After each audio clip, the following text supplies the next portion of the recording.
தண்டகாரண்யம் படத்தினுடைய டைட்டிலே ரொம்ப வித்தியாசமானது. இடம் பேரா இருந்தாலுமே இது வரைக்கும் யாருமே வைக்காத ஒரு முதல் படத்திலேயே இவ்வளோ ஒரு பவர்ஃபுல்லான ஒரு கேரக்டர். எப்படி முதல்ல இது அமைஞ்சது? அவ்வளோ ஒரு கருத்தாளமிக்க படம். இந்த படம் நீங்க நினைக்கிற மாதிரி தமிழ்நாட்டில் இது வரைக்கும் இப்படி ஒரு படம் வரலங்க. ஏன் இந்திய அளவிலே வரல?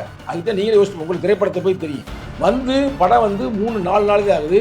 இப்பயே அந்த ரேட்டிங்ல 9.6 யோசிச்சு பாருங்க. நமக்கு தெரிஞ்ச ஜெய்பீமுக்கு எவ்வளவு, ஏன் நாயகனுக்கு எவ்வளவு?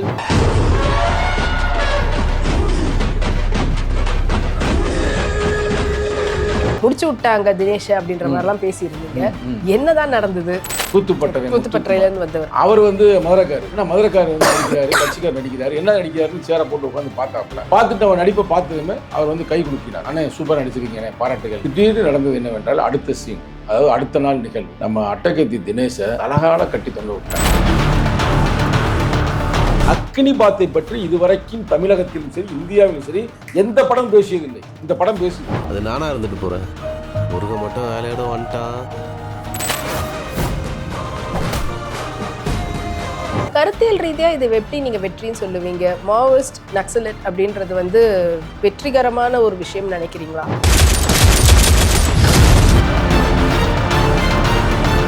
உங்களுக்கு புரியுதா சினிமா எவ்வளவு கஷ்டம்னு? இல்ல, உண்மையிலே கஷ்டம் தான். அதுல எந்த வகையான மாற்று கருத்தும் இல்லை. ஆனா சில பேர் சினிமால நடிக்கலாம், ஆனா அரசியல் நடிச்சுக்கிட்டு இருக்காங்க. அது யாரும் சொல்ல உங்களுக்கு தெரியாது. ப்ரொடியூஸ் பண்ணது பா ரஞ்சித். அவர் ஒரு அம்பேத்கரை அந்த தாட் கொண்டவர். படத்தினுடைய டைரக்டர் கம்யூனிஸ்ட் அதியன் ஆதிரை. இவங்க 2 பேருக்குள்ளவே இந்த கருத்து வேறுபாடுன்றது கொஞ்சம் இருந்திருக்கும்.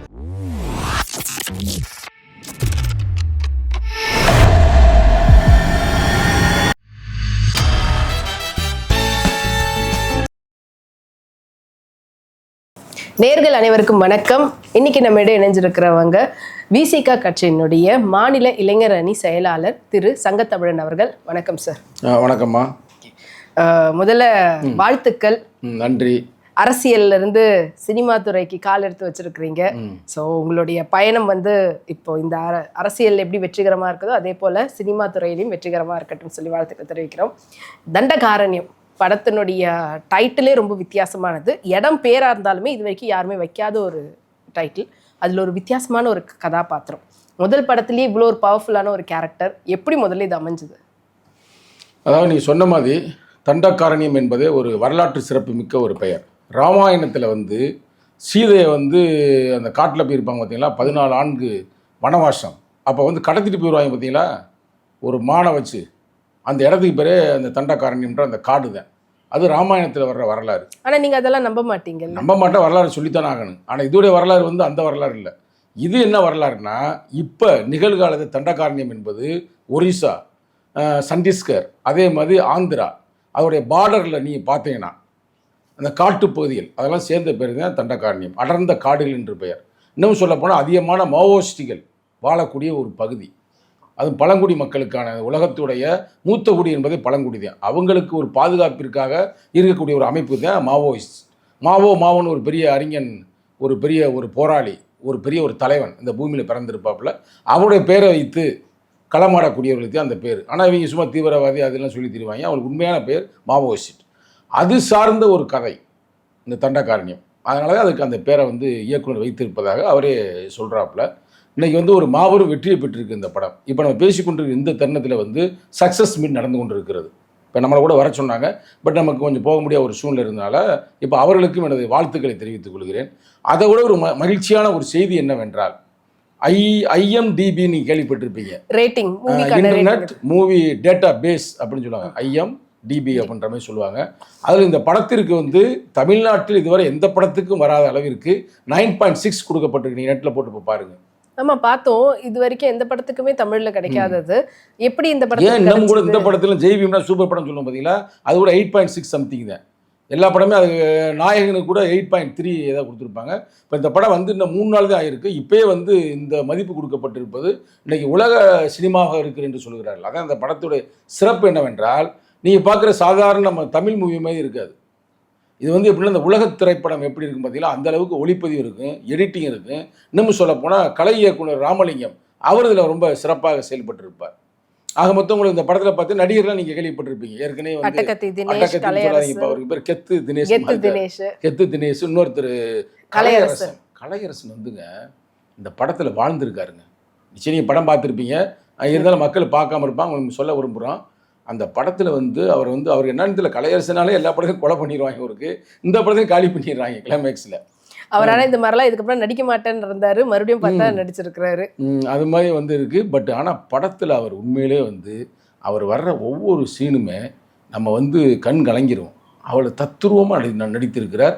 இன்னைக்கு அவருக்கு பல வகையிலும் பாராட்டுகள் கிடைத்து கொண்டிருக்கிறது. ஆனால் நீங்கள் கலையரசனை பற்றி பேசும்போது ரீசெண்டாக ஒரு இன்டர்வியூ நான் உங்களுக்கு பார்த்துருந்தேன். அதில் வந்து முடிச்சு விட்டாங்க தினேஷ் அப்படின்ற மாதிரிலாம் பேசியிருந்தீங்க. என்னதான் நடந்தது? இல்லை அது கலையரசன் இல்லை, அது வந்து தினேஷ், அட்டகத்தி தினேஷ். அது என்ன ஆயிடுச்சுன்னா, அவர் சைடில் நான் நடிக்கலை, யார் கலையரசன் சைடில் 2 பார்ட் அவர். நான் ரோல் பண்ணது வந்து யார் செய்யலைன்னா அட்டகத்தி தினேஷ் சைடில் தான். முதல் நான் அறிமுகமாகிற சீன் வந்து அவர் யதார்த்தமாக பண்ணியாச்சு. அது ஒன்றும் பெருசாக நம்ம டிஃபிகல்ட்டியாக வரல, அது பண்ணியாச்சு. அப்போ கூட வந்து உங்களுக்கு முத்துக்குமார் கேள்விப்பட்டிருப்பீங்க, ஒரு நல்ல நடிகர், கூத்துப்பட்டறையிலேருந்து வந்தவர். அவர் வந்து மதுரைக்காரு. ஏன்னா மதுரைக்கார் வந்து நடிக்கிறாரு, கட்சிக்கார் நடிக்கிறாரு, என்ன நடிக்கிறாருன்னு சேரை போட்டு உட்காந்து பார்த்தாப்புல. பார்த்துட்டு அவன் நடிப்பை பார்த்ததுமே அவர் வந்து கை குலுக்கினார். அண்ணே சூப்பராக நடிச்சிருக்கீங்க, அண்ணே பாராட்டுகள்னு. நான் நினச்சேன் சரி அதே மாதிரி தான் போகும் அடுத்தடுத்த சீன்கள் அப்படின்னு நினச்சிருக்கும்போது திடீர்னு நடந்தது என்னவென்றால் அடுத்த சீன், அதாவது அடுத்த நாள் நிகழ்வு. அதில் வந்து நான் என்ன சீன் அவங்க சொல்லலை, சில டைலாக் சொல்லியிருந்தாங்க. சரி நார்மலான டைலாக் நினச்சி போயிருந்தா நம்ம அட்டகத்தி தினேஷை தலகால கட்டி தொங்க விட்டாங்க. தலகால கட்டி தொங்க விட்டோம்னா நான் நினச்சேன் படங்கள்லாம் டூப்பு தானே போடுறாங்க. இப்போ சூப்பர் ஸ்டார் ரஜினி நடிக்கிற படத்தில் கூட முகம் மட்டும் அவர் முகமாக, உட்காந்த ஒரு ஆளாக, எந்திரிச்சா ஒரு ஆளாக, நடந்த ஒரு ஆளாக, அதுமாதிரி ஆளுங்க சொல்கிறாங்க. ஏன் விஜய் கூட அப்படி தான் போடுறாங்களா? இப்போ இந்த ஜனநாயகன்ற படத்தில் அவருக்கும் அதே மாதிரி தானே முகத்தை காட்டுறாங்களா, ஆனால் ஃபுல்லாக டூப் வச்சு தான் பண்ணுறாங்களாம். ஆனால் இந்த தம்பி ஏன் தான் அப்படி தெரியான்னு தெரியல, அவரே நடிக்கிறேன்னு சொன்னாரா சொல்லலையான்னு தெரியல, இல்லை இயக்குனர் செஞ்சாருன்னு தெரியல. தலகால ஃபுல்லாக கட்டி வச்சுட்டு அப்படி விட்டாலும் பரவாயில்ல, அதில் அவர் அடிக்கிறது வேறு. ஆக்சுவல் நான் தான் அடிக்கிற மாதிரி அந்த சீனு என்னால் அடிக்கவே முடியலை. ஏன்னா இப்போ அவர் என்ன சொல்கிறாரு, அண்ணே என்னை திடீர்னு சொல்லாமல் கொள்ளாமல் வந்து என்னை கட்டி தலகால போட்டாங்கண்ணே, நான் இப்போ சாப்பிட்டு வந்தேன், ஒருவேளை வாந்தி வந்தாலும் வாந்தி வந்துரு, இருந்தாலும் நீங்கள் ஃபீல் பண்ண சும்மா அடித்து பேசுங்க அப்படின்ற மாதிரி சொல்கிறாரு. ஏன்னா நான் ஒரு சிபிசிஐடி அதிகாரியாக வந்து ஒரு என்கொயரிக்காக நம்ம இது பண்ணுறேன். உண்மையிலே எல்லாம் நடிக்க முடியல, எனக்கு நடிப்பு வரலை. என்னென்னா முதல் சீன் நம்ம நடித்தா இயல்பா, இதில் ஏன் நடிக்க முடியலன்னா உண்மையிலே அவர் வந்து உயிரை கொடுத்து நடிக்கிறார்.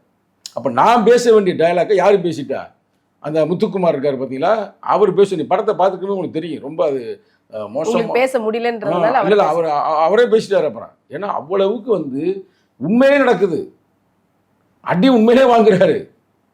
நீங்கள் அவருடைய விசாரணை படம்லாம் பார்த்துருக்குறீங்களா? நான் அந்த படம்லாம் பார்க்கல, அதே பிரச்சனை. ஒருவேளை அந்த படத்தை நான் பார்த்துட்டு போயிருந்ததுன்னா சரி இவர் ஏற்கனவே எக்ஸ்பீரியன்ஸ் ஆனாலும் ஒன்றும் பிரச்சனை, நம்ம தைரியமாக இருந்திருக்கலாம். நம்ம அந்த படம் கேள்விப்பட்டிருக்கோம் அப்படின்னு நம்ம படத்தை பார்க்கல. ஆனால் இந்த படத்தில் வந்து நீங்கள் மக்கள் பாருங்கள், இவங்க பார்த்துட்டாங்க, நாங்களும் பார்த்துட்டோம். அவரை தலகால தொங்க விட்டு அடி பிரித்து எடுத்துடுறாங்க, உண்மையிலே அடிக்கிறாங்க. ஏன்னா இப்படி வந்து வெறி கொண்டு வந்து அவர் நடிக்கிறான்னு தெரியல. உண்மையிலே வந்து இப்போ உங்களுக்கு புரியுதா சினிமா எவ்வளவு கஷ்டம்னு? இல்லை உண்மையிலே கஷ்டம் தான், அதில் எந்த வகையான மாற்று கருத்தும் இல்லை. ஆனால் சில பேர் வந்து சினிமாவில் நடிக்கலாம், ஆனால் அரசியல் வந்து நடிச்சுக்கிட்டு இருக்காங்க. அது யாரை சொல்ல உங்களுக்கு தெரியாது, அது நீங்க மறைமுகமா யாரை தாக்குறீங்கன்னு நல்லாவே புரியும். ஆனால் சினிமாவில் நடிச்சுதான் ஆகணும். இப்போ நான் புரிஞ்சுக்கிட்டோம். அப்புறம் தான் வந்து நம்ம வந்து ஒரு கூத்துப்பட்டறையில் போய் படித்து நீங்கள் போய் ட்ரைனிங் எடுத்து. ஆமாம், ஏன்னா இந்த படத்தில் வந்து நமக்கு தெரிஞ்சிருச்சு, ஐயோ இப்படி அடிவானே நமக்கு நடிப்பு வரல அப்படின்னு யோசிக்கும் பொழுது அதியநாதிரை வந்து வழிகாட்டில் அங்கே இருக்கிற வேலாயுதம் அப்படின்றத இணை இயக்குனர் அவர் சொன்னார், கூத்துப்பட்டில் ஒரு நண்பரை போய் சந்திக்க சொன்னார். சந்தித்தான். அப்புறம் அவரே வந்து நம்ம வீட்டிலே வந்து நமக்கு வகுப்படுத்தார். அந்த நேரத்தில் அவருக்கு நன்றி தெரிவித்துக் கொள்கிறேன். அவருடைய பேர் வந்து சந்தோஷ்.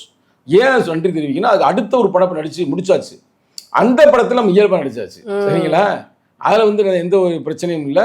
நம்ம நடிப்பு சொல்லி கொடுத்துட்றாங்களே, ஆனால் நம்ம நடித்திருக்கிறோம். நிச்சயமாக அதுவும் ஒரு வெற்றி படமாக அமையும். இந்த படத்தில் வந்து இப்போ வந்து இன்னைக்கு வணிக ரீதியாகவும் சரி, கருத்தியல் ரீதியாகவும் சரி, ஒரு மாபெரும் வெற்றியை பெற்றிருக்கிறது. கருத்தியல் ரீதியாக இது எப்படி நீங்கள் வெற்றின்னு சொல்லுவீங்க? மாவோயிஸ்ட் நக்சலைட் அப்படின்றது வந்து வெற்றிகரமான ஒரு விஷயம் நினைக்கிறீங்களா? மக்கள் கிட்ட மறுபடியும் நீங்கள் இந்த படத்தை பார்த்துருப்பீங்க, உங்களுக்கு புரியும். அங்கே இருக்கிற அந்த இளைஞனுக்கு வந்து வேலை கிடைக்கல, வேலைக்காக தேடுகிறான். இன்றைக்கி இந்த படத்தில் மட்டுமல்ல, உண்மையிலே பழங்குடி மக்களுக்கு வேலை கிடைப்பது ரொம்ப பெரிய சிக்கலாக இருக்கா. ஒரு எஸ்சி எஸ்டி என்ற அந்த இடஒதுக்கீடு இருந்தாலும் கூட அவங்களுக்கு இந்த வழியே தெரியலை. படித்தா தானே அவங்களால போக முடியும் அடுத்த நிலைமைக்கு. அந்த படத்தில் ஒரு கதாநாயகன் கூட 10வது தான் படிச்சிருப்பார். அதை வச்சு அவர் வேலை பார்ப்பாப்புல. எங்கே வேலை போகிறா, ஃபாரஸ்ட் ஆஃபீஸராக வேலை வைப்பார். அப்புறம் அதை விட்டு எங்கே போகிறாருன்னா மிலிட்ரிக்கு போகிறாப்புல, சரிங்களா? அதில் வந்து என்ன காட்டுறாங்கன்னா, அந்த இளைஞர்களை, பழங்குடி இளைஞர்களை இவங்க வந்து சீட்டிங் பண்ணிடுறாங்க, ஏமாத்துறாங்க அப்படின்னு ஒன்று காட்டுறாங்க. அது மட்டும் இல்லாமல் இந்த படம் ஒரு பயங்கரமான கருத்தை சொல்லுது. நீங்களாம் அந்த வியூவில் நீ பார்த்தீங்களா பார்க்கலான்னு தெரியல. இப்போ வந்து நமக்கு வந்து ஒரு முக்கியமான ஒரு ஸ்கீம் வந்து இந்த சங்கி கவர்மெண்ட் கொண்டாந்துருச்சு. பயங்கரமான எதிர்ப்பு வந்துச்சு. அக்னி பாத் பயங்கர எதிர்ப்பு, இந்தியா முழுக்க எதிர்ப்பு. 2022 வந்துச்சு இந்த படம். அதுக்கு முன்னாடி ஆரம்பிக்கப்பட்ட படம் தான், கொஞ்சம் லேட்டாக தான் வெளியிடுறாங்க. படம் வந்து அதுக்கு முன்னாடி ஆரம்பிக்கப்பட்டது. அக்னி பாத்தை பற்றி இதுவரைக்கும் தமிழகத்திலும் சரி இந்தியாவிலும் சரி எந்த படம் பேசியதில்லை. இந்த படம் பேசுது. அதாவது நீங்கள் மிலிட்ரியை வந்து நீங்கள் பிரைவேட் ஆக்காதீங்க. ஏன்னா அதில் படத்திலே வந்து மிலிட்ரி வந்து ஒரு பிரைவேட்டாக ஒரு சீட்டிங் பண்ணுற மாதிரி படம் அதில் வரும், அமைப்பு வரும். அது மாதிரி செய்யாதீங்க அப்படின்னு அழகான ஒரு கருத்து. ஏன்னா அக்னி பாத்து உங்களுக்கு தெரியும், அதில் 4 ஆண்டு தான் வேலை பார்க்க முடியும். அதுக்கப்புறம் அதுக்கடுத்து வெளியில் வந்துடுவாங்க. அவன் வெளியில் வந்த பிறகு அவனுக்கு அடுத்து வேலை இல்லாமல் இருந்தால் அவன் ஏற்கனவே மிலிட்ரியில் ட்ரெயின் எடுத்துருக்கிறான், அவன் வந்து சும்மா இருப்பானா? ஆனால் நீங்கள் நாங்கள் நினச்சிக்கிறோம் சும்மா இருப்பாங்கன்னு. ஆனால் இப்போ இங்கே என்ன தெரியும் பண்ண போகிறாங்க சங்கி கவர்மெண்ட்டு, அக்னி பாத்துன்னு சொல்லிட்டு அவங்களுக்கு வேண்டிய சங்கிகளை தான் உள்ளே கொண்டு வர்றாங்க. உள்ளே கொண்டு வந்து கவர்மெண்ட் மூலமாக நல்லா ட்ரைனிங் எடுத்த பிறகு வெளியே அனுப்பிடுறாங்க. வெளியே அனுப்பிட்டு அவங்களுக்கு வேலை கொடுப்பதற்கு மறைமுகமான திட்டத்தில் இருந்து கொண்டும் இருக்கிறார்கள். நான் சொல்ல ரொம்ப திடுக்கிடும் தகவலுங்க. ஏன்னா நாளைக்கு இவங்க கவர்மெண்ட் இருக்குன்னு சொல்ல முடியாதுல்ல, நாளை மறுநாள் கூட காங்கிரஸ் கவர்மெண்ட் வரலாம்ல. அப்போ வரும்பொழுது அவங்களெல்லாம் பயன்படுத்தி ஒரு சிக்கலை உருவாக்க வேண்டும் என்பதை அக்னி பாத்தை கொண்டு வந்தாங்க. அதனால தான் இராணுவத்தில் இருக்கவங்களும் எதிர்த்தாங்க, இராணுவ வீரர்கள் எதிர்த்தாங்க. நீங்கள் பார்த்தீங்கன்னா பார்க்கலாம் பெரிய ஒரு பிரச்சனை நடந்துச்சு. அப்போ இதெல்லாம் படம் பேசுதுங்க. நம்ம சொல்ல போனால் தண்டகாரண்யம் என்பது நீங்கள் நினைப்பீங்க ஒரு காடு, அடர்ந்த காடுன்பீங்க. ஆனால் அந்த படத்தை பார்த்துட்டு வெளியே வரவங்க என்ன சொல்கிறாங்க, தண்டகாரண்யம் என்பது ஒரு பழங்குடி மக்களின் வலியை பேசுகிறது, பழங்குடி மக்களின் காதலை பேசுகிறது, பழங்குடி மக்களின் வீரத்தை பேசுகிறது. இன்னமும் சொல்ல போனோம்னா பழங்குடி மக்களுக்கான ஜனநாயகத்தை பற்றி பேசுகிறது. அவ்வளோ ஒரு கருத்தாளமிக்க படம் இந்த படம். நீங்கள் நினைக்கிற மாதிரி தமிழ்நாட்டில் இது வரைக்கும் இப்படி ஒரு படம் வரலைங்க. ஏன் இந்திய அளவிலே வரல? அதுதான் நீங்களே யோசிச்சு உங்களுக்கு திரைப்படத்தை போய் தெரியும். வந்து படம் வந்து 3-4 நாள் தான் ஆகுது. இப்போயே அந்த ரேட்டிங்கில் வந்து 9.6 யோசிச்சு பாருங்க. நமக்கு தெரிஞ்ச ஜெய்பீமுக்கு எவ்வளவு உங்களுக்கு தெரியும், ஏன் நாயகனுக்கு எவ்வளவு எடுத்து போட்டோம்னா அதுவே ஒரு பெரிய சிறப்பு தானே. அப்போ அவ்வளவுக்கு கொடுக்குறானா இந்த படம் வந்து பல விருதுகளை அள்ளி குவிக்க போகிறேன் என்று நான் கருதுகிறேன். ஆனால் நிச்சயம் சங்கி கவர்மெண்ட் கொடுக்காது. ஆனால் நான் நினைக்கிறேன் உலக லெவலில் பெரிய அவார்டுகள் இந்த படத்துக்கு காத்திருக்கிறது. அந்த வகையில் அதிய நாதிரி அவர்களுக்கு விடுதலை சிறுத்தைகளுடைய இளஞ்சிறுத்தை எழுச்சிப்பாய் சார்பாக பாராட்டுகளை தெரிவித்துக் கொள்கிறேன். நான் படத்தை நடித்தேன் என்பதை விட சரிங்களா, நான் பாராட்டை தெரிவித்துக் கொள்கிறேன். இப்போ இந்த படம் வந்து பாத்தீங்கன்னா ப்ரொடியூஸ் பண்ணது பா ரஞ்சித். அவர் வந்து ஒரு அம்பேத்கரைட் அந்த தாட் கொண்டவர். படத்தினுடைய டைரக்டர் கம்யூனிஸ்ட் அதிய நாதிரை. இவங்க 2 பேருக்குள்ளவே இந்த கருத்து வேறுபாடுன்றது கொஞ்சம் இருந்திருக்கும். அது படத்துல வர முழுக்க நக்சலைட் பத்தி பேசியிருக்காங்க. நக்சலைட் வந்து தமிழகத்துல அந்த அளவுக்கு கிடையாது, நம்ம வந்து ஒரிசா அந்த சைடுல தான் இருக்கு. இது எப்படி மக்களுக்கு கனெக்ட் ஆகும்? நக்சலைட்னு அந்த வார்த்தையை பயன்படுத்தாதீங்க. நீங்க வந்து மாவோயிஸ்ட். ஓகே, ஏன்னா மாவோ என்ற மாபெரும் அந்த அறிஞர் கோட்பாடுகளை உள்வாங்க. ஏன்னா மாவோயிஸ்ட்னு சொல்லுவோம், அவங்கள சாதாரணமாக நக்சல்னு சொல்ல வேண்டாம். ஆனால் இந்த மாவோயிஸ்ட்களை எதிர்த்து வந்து மோடி அரசாங்கம் ரொம்ப கொடுமையாக நடத்தி கொண்டிருக்கிறது. ஏன்னா தமிழகத்தில் வந்து மாவோயிஸ்ட் கிடையாது, நம்ம வந்து மேலே போனோம்னா தான் மாவோயிஸ்ட். நம்ம ஆந்திரால இருந்து அது ஆரம்பம். அப்படி இருக்கும்போது எப்படி நம்மளுக்கு தமிழ்நாட்டு மக்களுக்கு அது ரிலேட் ஆகும்? அதுதான் கரெக்ட். அதாவது நல்லா கேட்டீங்க. நீங்கள் முதல் கேள்விக்கு நான் பதில் சொல்லுறேன். இவர் வந்து ஒரு சிகப்பு சிந்தனையாளர், இவர் ஒரு நீல சிந்தனையாளர். 2 பேரும் எப்படி சேர்த்தாங்க அப்படின்னு கேட்குறீங்க பார்த்தீங்களா? அவங்க 2 பேரும் சேர்ந்தனாலதே எங்கள் தலைவர் படத்தை பார்த்து பாராட்டுகிறார். எங்கள் கொடியே என்ன நீலமும் சேர்ந்தது, அந்த கோட்பாட்டை படம் சொல்லுகிறது. எங்கள் தலைவர் எனக்கு தெரியாது வரைக்கும் எத்தனையோ படங்கள் பார்த்துருக்கிறார். அதுவும் சொல்லப்போனால் அவர் லண்டன் பார்லிமெண்ட் செல்வதற்கு முன்னாலேயே இந்த படத்தை பார்த்துட்டு அங்கே போகிறாரு. இவருக்கே ஸ்பெஷல் ஷோ வந்து 4-5 நாட்களுக்கு முன்னாடியே போடப்பட்டது. போயிட்டு வந்தார் முந்தானத்து. ஏர்போர்ட்டில் என்னை அந்த கேள்வி கேட்குறேன், படம் ரிலீஸ் ஆகிடுச்சா, படம் எப்படி இருக்குங்கிறார் ஏர்போர்ட்டில் 3 மணிக்கு. அப்போ அவ்வளவுக்கு அந்த படம் வந்து எங்கள் தலைவரை தாக்கத்தை உருவாக்குகிறது என்றால் நீங்கள் யோசித்து பாருங்க. நீங்கள் சொன்ன அதுதான், அதாவது அம்பேத்கரிய கோட்பாடுகளும் மார்க்சிய கோட்பாடுகளும் இணைந்து இந்த படம் கதை சொல்லுகிறது. அதே சிறப்பு, அதே உண்மை. நீ விடுதலை வெறும் தலித்துகளை மட்டுமே வைத்து தலித்து விடுதலையோ பழங்குடி விடுதலையோ வாங்க முடியாது. தலித்து அல்லாத ஜனநாயக சக்திகள், அதே சிறப்பு சித்தாந்தம், அவங்க இணைந்தால்தான் அது வெற்றி பெற முடியும் என்பது இந்த கதையுடைய மைய கருத்து. அது ஒன்று. அது மட்டுமல்லாது நீங்கள் இப்போ கேள்வி கேட்ட மாதிரி தமிழகத்திற்கு எப்படி சாத்திய கூறுன்றீங்கள, மாவோயிஸ்ட் தானங்க யார் ஸ்ரீலங்காவில் வந்து களமாட்டினவர்கள் யார் நினைக்கிறீங்க? பேர் வேணும்னா அந்த தடை செய்யப்பட்ட அந்த பேரை அவங்க பயன்படுத்தியிருக்கலாம், அந்த பேர் இருக்கலாம். ஆனால் அவர்கள் யார்? அந்த மேதகு யார்? மேதகுடைய கோட்பாடுகள் கொள்கை எல்லாமே ஏறக்குறைய மாவோவுடைய கோட்பாடுகள் தான். மறைந்து நின்று தாக்குதல், அந்த தாக்குதல்லாம் இருக்கும் பார்த்தீங்கன்னா சில சிஸ்டம் சொல்ல முடியாதான் தடை செய்யப்பட்ட வார்த்தைகள், அதனால் நான் சொல்லலை. அவங்க கோட்பாடு அந்த கோட்பாடு தானே. இன்னமும் சொல்ல போனால் எங்கள் விடுதலை சிறுத்தைகள் இன்னைக்கு தானே தேர்தலில் இருக்கிறான். அதுக்கு முன்னாடி நாங்கள் வந்து ஒரு வகையான மாவோயிஸ்ட் தான். விடுதலை சிறுத்தைகள் ஒரு அமைப்பாக DPI Dalit panther of India இருக்கும் பொழுது 90களில் எங்கள் தலைவருடைய பேரை கேட்டாலே அரளுவாங்க. எங்கள் தலைவருடைய போட்டாவே இருக்காது. வெறும் டிபிஐ தான் இருக்குங்க. நாங்களே கேட்போம், யாரா ஈரா திருமாவளவன், நான்லாம் பார்த்ததே இல்லை. பார்க்காமே இவர்கிட்ட வந்து நம்ம பழக்கத்தில் இருந்தோம். இவர் வந்து அரசாங்க ஊதியத்தில் வேலை பார்த்து கொண்டிருந்ததால் வெளியே ஒரு முகமும் காட்ட மாட்டார். ஆனால் இயக்கங்கள் மட்டும் இயங்கி கொண்டே இருக்கும். அதே மாவோயிஸ்ட் என்னன்னா யாருன்றது முக்கியம் அல்ல, தலைவன் முக்கியம் அல்ல, அந்த கருத்துக்காக களமாடக்கூடியவர்கள் தான் அந்த மாவோயிஸ்டுகள். ஆனால் எங்கள் அமைப்பே ஒரு காலத்தில் மாவோயிஸ்ட் அமைப்பு தான். எங்கள் அமைப்பு மட்டுமல்ல, தமிழரசு என்ற ஒரு மாபெரும் போராளி இந்த மண்ணில் வாழ்ந்து மடிந்திருக்கிறார். அவருடைய அமைப்பு மாவோயிஸ்ட் அமைப்பு தான். ஏன் சில நேரங்களில் நம்ம காட்டுக்குள் வாழ்ந்தார்ல வீரப்பன், அவர் கூட அது சார்ந்த கோட்பாடுகள் வைத்திருந்தார் என்று சொல்கிறார்கள். எவ்வளவு உண்மை என்று தெரியவில்லை.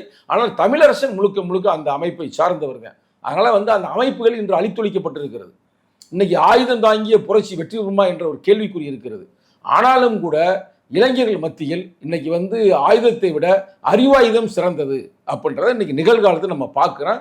அதற்காகத்தான் இன்னைக்கு போராளிகள் போராடி கொண்டிருக்கிறார்கள். அதனால தான் இன்னைக்கு நிறைய போராளிகள் வந்து அதிலிருந்து விடுபட்டு தேர்தல் நோக்கி வந்திருக்கிறார்கள். பூலான் தேவி என்ற ஒரு பெண்மகள், அந்த அம்மா சொன்ன கருத்து உங்களுக்கு தெரியுமா? என்னை 23 பேர் வந்து கற்பழித்தார்கள். அப்போ யாரும் என் பக்கத்து திரும்பி பார்க்கல. நான் 23 பேரை சுட்டு கொண்டேன். அப்போ உலகமே என் பின்னாடி திரும்பி பார்த்துச்சு. யாரா அந்த பெண்மகள் அப்படின்னு திரும்பி பார்த்தாங்க. அப்போ வந்து எங்களுடைய பிரச்சனையை வந்து அரசாங்கம் கேட்கல, நாங்கள் தான் தட்டி கேட்க முடிஞ்சுச்சு அப்படின்னு அந்த அம்மா ஒரு காலத்தில் வந்து பயங்கரமான ஒரு மாவோயிஸ்ட் கோட்பாடோடு வாழ்ந்து வளர்ந்து அந்த அம்மா எம்பி கூட ஆனாங்க. அது மட்டும் இல்லாமல் நம்ம கீழ் வெண்மணி அப்படின்னு ஒரு கலவரம் வந்து நம்ம தமிழ்நாட்டில் நடந்துருக்கு. இல்லைன்னு சொன்னதுக்காக சொல்கிறேன். அந்த காலகட்டத்தில் ஏறக்குறைய 40க்கு மேற்பட்ட கூலி தொழிலாளிகளை தீய வச்சு எரிச்சாங்க. கொடுமையாக நடந்துச்சு. அது நடந்து முடிஞ்சதுமே அவங்களுக்கு திருப்பி அடித்தவர்கள் ஒரு மாவோயிஸ்ட் குரூப்பு தான்.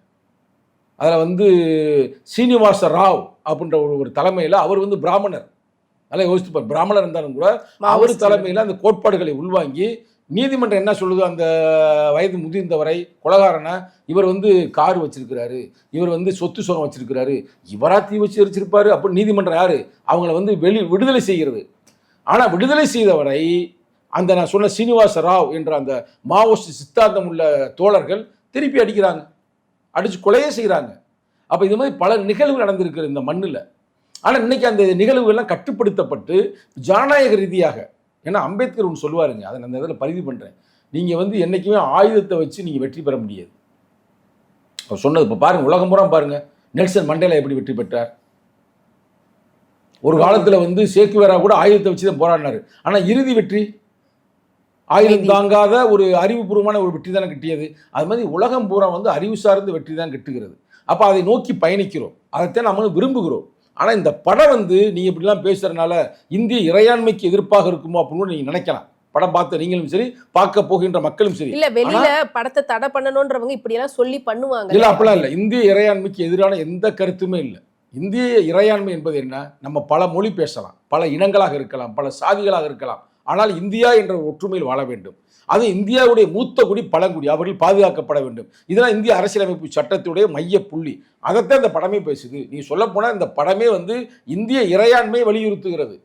அந்த வகையில் வந்து அதிகநாதரையை நம்ம பாராட்டணும். இந்த படம் எடுக்கிறதுக்கு ஒரு தைரியம் வேணுங்க உண்மையிலேயே. இப்போ நானும் இந்த படத்தை நடித்ததுக்கு முக்கிய காரணமே என்ன காரணம்னா, கதை எனக்கு ஓரளவுக்கு அவர் சொன்னார்ல, அப்போ நான் புரிஞ்சுக்கிட்டேன் இந்த படத்தில் நம்முடைய பங்கு இருந்தால் சிறப்பாக இருக்கும் அப்படின்னு. நம்ம படத்தை நடிச்சிருக்கிறோம், இன்னும் தொடர்ந்து நிறையா படம் நடிக்க போகிறோம். ஆனால் இப்போ நம்ம ஒரு ஓப்பனிங்கில் ஒரு நல்ல படத்தை நடித்தோம், ஒரு வெற்றி படத்தை நடித்தோம் அப்படின்னு ஒரு திருப்தி நமக்கு வேணும்ல.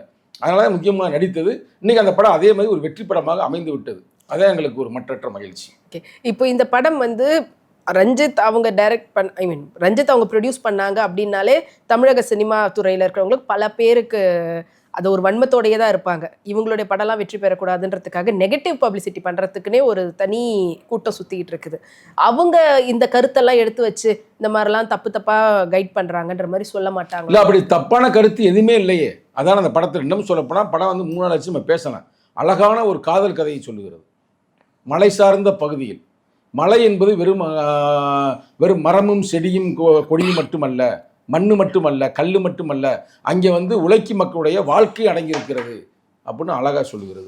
அது மட்டுமல்லாமல் அவர்களுடைய உரிமையை பேசுகிறது. அவர் உரிமையெல்லாம் எப்படிலாம் பறிக்கப்பட்டிருக்கிறது என்பதை வலியுறுத்துகிறது. அதனால் யார் வந்து உண்மையிலே படத்தை வந்து பார்க்காமல் நிறையா பேர் பேசலாம். சங்கி குறிப்பே போய் படத்தை பார்த்துருச்சுன்னா அது அருமையான படம்னு பாராட்டுவாங்க. ஏன்னா அது உண்மையிலே வந்து பாருங்க, நம்மளாம் ஒரு காலத்தில் பழங்குடிதாங்க. இன்றைக்கி நம்ம நகரத்தை நோக்கி வந்திருக்கலாம். இந்த உலகத்தில் பிறந்த அனைத்து மக்களுமே ஒரு காலத்தில் காட்டுக்குள்ளே வாழ்ந்திருப்பாங்க. அங்கேருந்து நம்ம நாகரிகம் வளர வளர நம்ம வந்து நகரத்தை நோக்கி வந்து ஒரு நகரங்களை உருவாக்கி இருக்கலாம். ஏன் அந்த காடு சார்ந்த பகுதியில் கூட காட்டிலிருந்து கீழே இறங்கி வந்து நம்ம நகரமாக கட்டமைத்திருக்கலாம். ஆனால் அப்போ இந்த உலகத்துக்கே ஆதிக்குடி யாரு? பழங்குடி மக்கள். அப்போ அவங்களுக்கான உரிமையை நம்மளே வென்றெடுத்து கொடுக்கணும்ல. அதை படம் செய்யுது. இந்த படத்தை பார்க்கும் பொழுது உண்மையிலே ஒவ்வொரு மனிதனுமே பழங்குடி மக்களை மதிப்பார்கள். ஆனா இப்போ ரீசெண்டா வந்த விடுதலை படமா இருக்கட்டும், இதுவும் வந்து ஒரு விதமான நீங்க சொன்ன மாதிரியான தமிழரசன் அவருடைய கதையும் அந்த படத்துல வரக்கூடியதுதான். அதுல ரொம்ப ராவாவே காட்டியிருப்பாங்க. இதுல வந்து அந்த அளவுக்கு இல்லாம கமர்ஷியலா கொண்டு போயிட்டாங்க அப்படின்னு சொல்றாங்க. இல்லை அப்படி சொல்ல முடியாது. அதாவது கமர்ஷியல் இல்லாட்டினா நம்ம பேசும் பொருளாகாதுல. ஒரு படம் வந்து வெளிவருது, நல்ல கருத்தை சொன்னால் மட்டும் போதாது. அந்த படம் போட்ட தயாரிப்பாளர் வெற்றி பெறணும்ல. அப்போ தானே அது அடுத்தடுத்து படங்கள் பண்ணுவாங்க. இப்போ யாரு கண்டா இப்போ வந்து ஒருவேளை வந்து தண்டகாரணியன் 2 கூட வரலாம். சரிங்களா? இப்போ கூட இந்த படம் வந்து தெலுங்கில் வந்து டப்பிங்கில் ரீமேக்கிங்கே இப்போ அப்ரூவ் ஆயிடுச்சு, ஹிந்தியில் அப்ரூவ் ஆயிடுச்சு. இல்லை நேற்று இரவு தான் அந்த இயக்குனர் நம்ம சொல்கிறாரு, ஹிந்திலையும் ஓகே ஆயிடுச்சுன்னு, தெலுங்கு ஓகே ஆயிடுச்சு, நீங்கள் ரெடியாக இருங்கண்ணே அப்படின்றாரு. அப்போ அந்த அளவுக்கு வந்து இப்போ படம் வந்து ஒரு பேசும் பொருளாக ஆகி பல மொழிகளுக்கு செல்கிறது என்றால் அதுக்கு என்ன அர்த்தம்? இங்கே படம் வெற்றி பெற்றதுனால. ஒரு நல்ல கருத்தை மட்டும் சொல்லியிருந்தா யாரும் பெருசாக அதை கொண்டாட போவதில்லை. அப்போ இந்த படத்துடைய வெற்றியை எதில் அடங்கியிருக்கு என்றால் வெறும் கருத்தாக்க மட்டுமல்ல, பொருளாதார வெற்றியிலையும் அடங்கியிருக்கிறது. அதை செய்து காட்டியிருக்கிறார் அதியநாதிரி அவர்கள். இப்போ நீங்க பிஸியான ஒரு அரசியல்வாதி, உங்களுக்கு தொடர்ந்து அடுத்தடுத்த வேலைகள் இருக்கும், களப்பணி நிறைய இருக்கும். இப்படி சினிமா துறைக்குள்ள வந்திருக்கிறீங்களே, இது எப்படி வந்து நீங்க பண்ணுவீங்க? தலைவர் முதல்ல எந்த அளவுக்கு உங்களுக்கு சப்போர்ட்? இல்லை, தலைவருடைய நம்ம ஒப்புதலில் தான் படத்தை நம்ம நடிக்கிறோம். சரிங்களா? அது மட்டும் அல்லாது நமக்கு திரைப்பட நடிப்பு என்பது தொழில் அல்ல. ரைட்டா? நமக்குன்னு சில தொழில், நம்ம ஒரு சிவில் இன்ஜினியர், அந்த தொழில் இருந்தாலும் கூட, அரசியல் இருந்தாலும் கூட, இது வந்து நம்ம நண்பர்கள், இது மாதிரி இப்போ தோழர்கள் நிறைய பேர் படம் எடுத்துக்கிருக்காங்க. அவங்கள்ட்ட படத்தில் ஒரு நம்ம முக்கியமான வேடங்கள் தான் நடிக்க போகிறோம். படம் பூரா நடிக்க போகிறது இல்லை. இப்போ இந்த படத்தில் கூட முக்கியமாக 2-3 சீனில் மட்டும்தான் வர்றோம். அது மாதிரி தொடர்ந்து நம்ம வருவோம். ஆனால் ஒரே ஒரு படத்தில் மட்டும் முழுமையாக நடிக்கப்பட்டிருக்கிறது. அது எனது நண்பர் என்ற காரணத்தால். அந்த படமும் அதி விரைவில் வந்து இன்னும் ஓரிரு மாதங்களில் வர காத்திருக்கிறது. அதுக்கும் அரசியலுக்கும் எந்த பிரச்சனை இல்லை. அரசியலை மேலும் இது வலுவாக்கும் என்று தான் நாங்கள் நம்புகிறோம். இப்போ நம்ம ஒரு சொல்ல வேண்டிய கருத்தை ஒரு மீட்டிங்கில் பேசுகிறோம், ஒரு சொல்ல வேண்டிய கருத்தை வந்து ஒரு யூடியூப்பில் பேசுகிறோம். அப்படின்றத விட ஒரு திரைப்படத்தில் பேசும்பொழுது அது மக்கள்கிட்ட இயல்பாக போய் அடைகிறது. இப்போ நானே எதிர்பார்க்கல, இப்போ கட்சியுடைய தொண்டர்கள் எல்லாருமே எல்லா தியேட்டர்லையுமே கட்டவுட் வச்சு எல்லாம் படம் பார்த்து கொண்டு இருக்கிறார்கள். அப்போ அவ்வளவுக்கு போயிருக்குல்ல அந்த கருத்து. ரெண்டாவது, அந்த படத்துடைய கருத்து நம்ம கருத்து தானே, நம்ம அரசியலில் எங்கள் தலைவர் சொல்லக்கூடிய கருத்து தானே. அப்போ அது வந்து அது எங்கள் தலைவர் வந்து பார்க்குறாரு. தலைவர் வந்து இல்லைன்னா படம் பார்ப்பாரா? சரிங்களா? படம் பார்த்து அவர் வந்து வாழ்த்து தெரிவிக்கிறார்கள். ஆனால் இது வந்து எங்களுக்கு வந்து பாதிப்பை உருவாக்காது, மேலும் எங்களை பண்படுத்தும் அரசியலில் என்று நம்புகிறோம். தலைவரும் படம் நடிச்சிருக்கிறாரு. ஸோ நீங்கள் நடிக்க போகிறேன்னும் போது அவர் சைட்லேருந்து ஏதாவது? இல்லை, அவர் நடித்திருக்கிறார். அவர் வந்து அதை ஐடியா கொடுத்தாரு, நல்லபடியாக நடிங்க, நல்ல கருத்துக்களை உள்வாங்கி நடிக்கினார் அப்படின்னு சொல்லி கூட நம்மளால் ஒழுங்கு நடிக்க முடியல. அதையும் யதார்த்தம். இப்போ கூத்துப்பட்டறையில் நடித்த பிறகு, படித்த பிறகு நமக்கு ஒரு நல்ல ஒரு நம்பிக்கை பிறக்கிறது. இந்த தருணத்தில் வந்து நிறைய பேர் வந்து அரசியலுக்கு வர்றாங்க சினிமாவிலேருந்து. சரிங்களா? அவங்களுக்கு நம்ம பாராட்டுகள், நம்ம தான் முதல்ல வெல்கம் பண்ண. யாரை சொல்கிறோம் உங்களுக்கு தெரியும். ஊராக போய் பேசி கொண்டு இருக்கிறார், அவருக்கு வாழ்த்துக்கள் தான். ஆனால் ஒன்றே ஒரு கருத்தை மட்டும் சொல்ல விரும்புகிறேன். இப்போ நாங்கள் வந்து அரசியலிருந்து சினிமாவுக்கு வர்றோம். அப்போ நமக்கு தெரியலை. அப்போ நம்ம கற்றுக்கிட்ட ஒரு கூத்துப்பட்டறையில் போய் படித்து கற்றுக்கிட்டோம். இனி சிறப்பாக இருக்குன்னு நாங்கள் நம்புகிறோம். அது மாதிரி நீங்கள் வந்து முதல்ல அரசியலை படிச்சுக்கிறீங்க. யாராவது நல்ல அறிவாளியில் வச்சு தெரிஞ்சுக்கிறீங்க. தெரிஞ்சுக்கிட்டு அரசியலை பேசுங்க. இப்போ ஏன்னா சில இடங்களில் நீங்கள் பேசுகிற அந்த தரவுகள்லாம் தப்பான தரவுகளை பேசிக்கொண்டு இருக்கிறீர்கள். அதையும் நம்ம பார்க்குறோம். அப்போ அதெல்லாம் வந்து ஏன் தப்பு வருது? அவன் எழுதி கொடுத்துறேன் ஒருத்தன், அதை அப்படியே நம்ம படிச்சிடறோம். ஒரு இடத்துல அவர் எழுதி கொடுத்ததை படிக்கிறாரு, அவர் என்ன படிக்கிறாரோ அவருக்கே புரியாத அளவுக்கு படிக்கிறாரு, கேட்குறவனுக்கும் புரியலை. நம்ம நேற்று அதை பார்த்தோம். அப்போ இதெல்லாம் இல்லாமல் முறையாக அரசியலை படித்து, அரசியல் எப்படி படிக்க முடியும்? நீங்கள் மக்கள்கிட்ட சென்றாதான் படிக்க முடியும். உங்களுக்கு மக்களுக்கு ஒரு பெரிய இடைவெளி இருக்குது. அப்படிலாம் இருக்கக்கூடாது. அது இருந்தால் வந்து ஒரு தலைவனாக உருவாக முடியாது. இப்போ நீ மாவோயிஸ்ட்டை பற்றி சொன்னாலும் அந்த மாவோ சொன்ன கருத்தை நான் மீண்டும் வலியுறுத்துகிறேன். மாவோ என்ன சொன்னார்னா, அரசியல் என்பது நீங்கள் டீ கடையில் போய் டீ சாப்பிட்ற மாதிரி இல்லை. அரசியல் என்பது ரத்தம் சிந்தாத யுத்தம். யுத்தம் என்பது ரத்தம் சிந்தும் அரசியல். ஆகையால் மக்களிடம் சென்று படி. நீ ஒரு பூந்தோட்டத்தை பார்க்கும்போது இருந்து பார்க்கும்போது தோட்டம் தெரியும். ஆனால் நீ கிட்ட போனாதான் அவருடைய வாசம் உனக்கு புரியும். அந்த பூத்தோட்டத்தினுடைய அது என்னென்ன மலர்கள் இருக்குன்னு உனக்கு தெரியும். அது எப்படி நட்டாங்கன்னு உனக்கு தெரியும். எப்படி வளருதுன்னு தெரியும். அப்போ தான் ஒரு நல்ல தோட்டக்காரனாக இருக்க முடியும். அது மாதிரி அரசியல். நீ அரசியலில் மக்கள்கிட்ட போ அப்படின்னு சொல்லி மக்களை ஏமாத்தாத. இப்போ ஒரு நடிகர் அப்படின்னாலே மக்கள் கூட்டம் வருவேன். ரைட்டாக? அப்போ நடிகர்ன்ற அந்த கூட்டத்தை வைத்து மக்களை திசை திருப்பாமல் உண்மையாக உழைக்க வேண்டும் என்பதுதான் அப்ப அவர் என்னுடைய இங்க கருத்து. அரசியலும் நடிச்சிட்டு இருக்கிறாருன்றீங்களா? அதாங்க நான் பல நேரமா பேசுறேன். கரெக்டா நீங்க பாயிண்ட பிடிச்சிட்டு அவர் பிடிச்சாரா பிடிக்கலான்னு தெரியல. நாங்க வந்து அரசியல் இருந்து சினிமாவில் நடிக்கின்றோம். ஆனால் சினிமாவில் நடித்தாலும் அரசியல் நாங்கள் நடிக்க மாட்டோம்.